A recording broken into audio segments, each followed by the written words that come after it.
Hola amigos de López TV, aquí estoy con Alcalde de Culver City, Daniel Lee.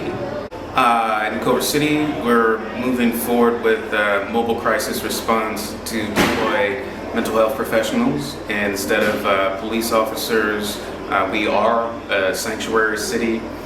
We voted to close down the Inglewood oil field. We're working to raise the minimum wage, just like West Hollywood recently did, and we're trying to build housing, vivienda, for all the people throughout Culver City, both affordable housing and market rate housing, so that people don't spend so much of their monthly income on housing. You can spend it instead to enjoy with La Familia. Yeah.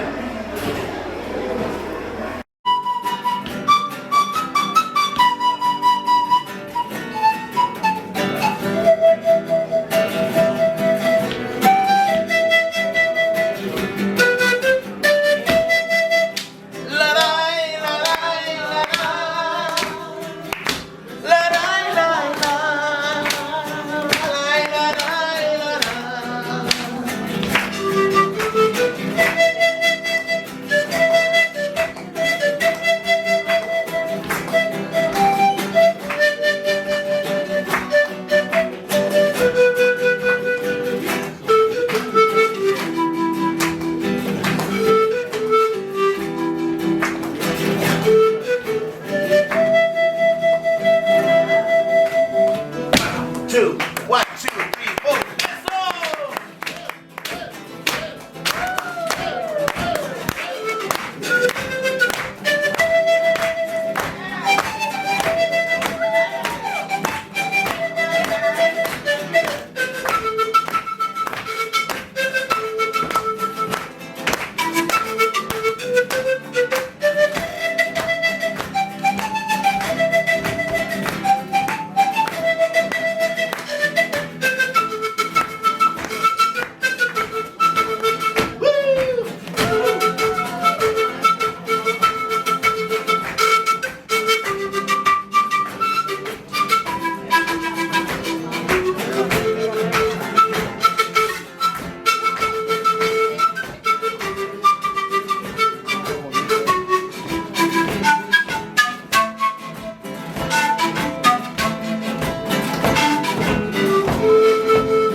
Let's go!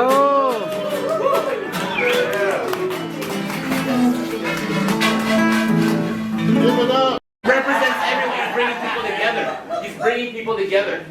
Alternatives to interactions. Instead of police with guns going to address homeless people, unhoused folks, or people having mental health crisis, be sending a social worker. Should be sending somebody from the community. Should be sending one of us to help as opposed to harm. And that's what this campaign is about. Lifting up the good ideas with an intelligent black man who can deliver it and get us through it. Get us to Congress and deliver on so many of these big ideas and promises that this country has said it's been about, but we know that isn't the real history. And we're not afraid to talk about it. And that's what this campaign is about again. Also, it's true. It's the truth. It's up to us to share that truth. And Mr. Dr., my friend Daniel Lee, is our candidate for Congress right here.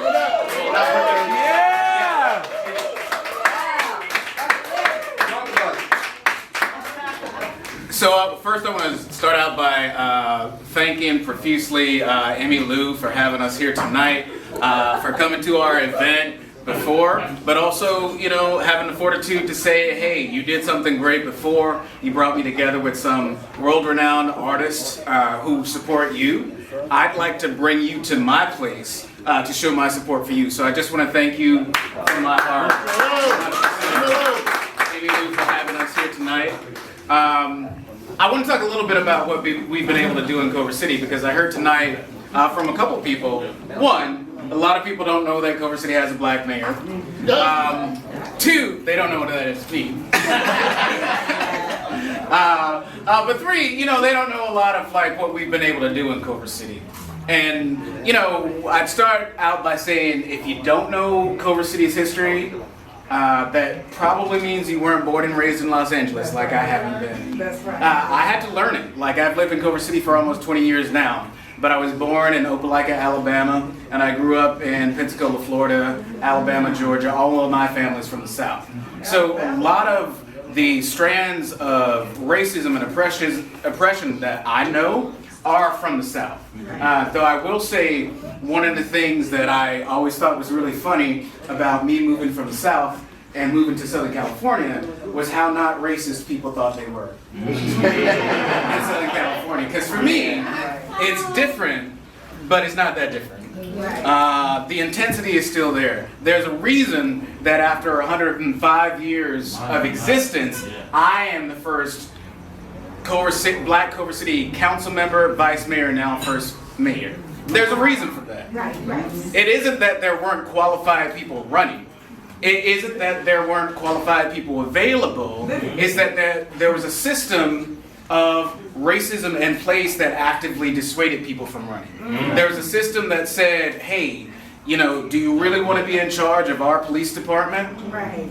A police department that I've heard from elected officials across California who grew up in LA County, who said they basically drive down Venice Boulevard, they drive down Washington. Once they got to Culver City, they would drive around.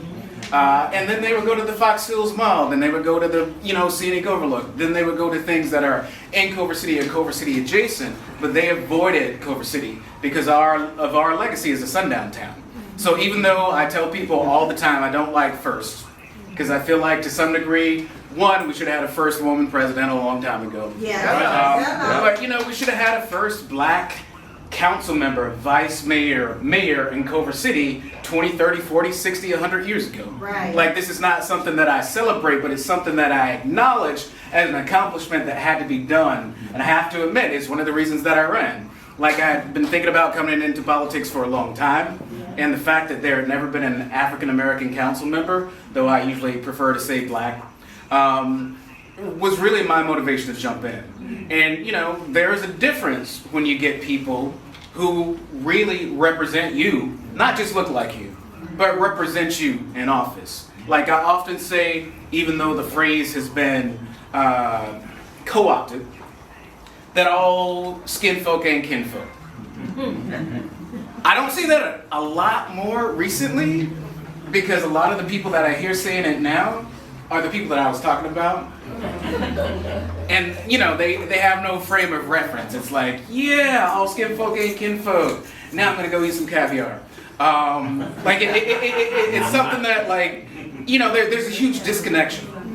I'm happy to be here. I'm happy to be here in Beverly Hills. I'm happy for the grace of Emmy Lu and everyone here, but the practical reality is that most black people in LA County and most black people in the country are still poor or working class. So if we're gonna elect somebody to represent us in Congress, specifically in the 37th district, we need to elect people that acknowledge that. We need to elect people that acknowledge that that black people in LA County have been moving to Riverside, have been moving to Arizona, have been moving to Nevada for a very long time. So LA County is not nearly as black as it used to be. But let me talk a little bit about what happens when you elect people who not only look like you, but who will really actually represent your priorities.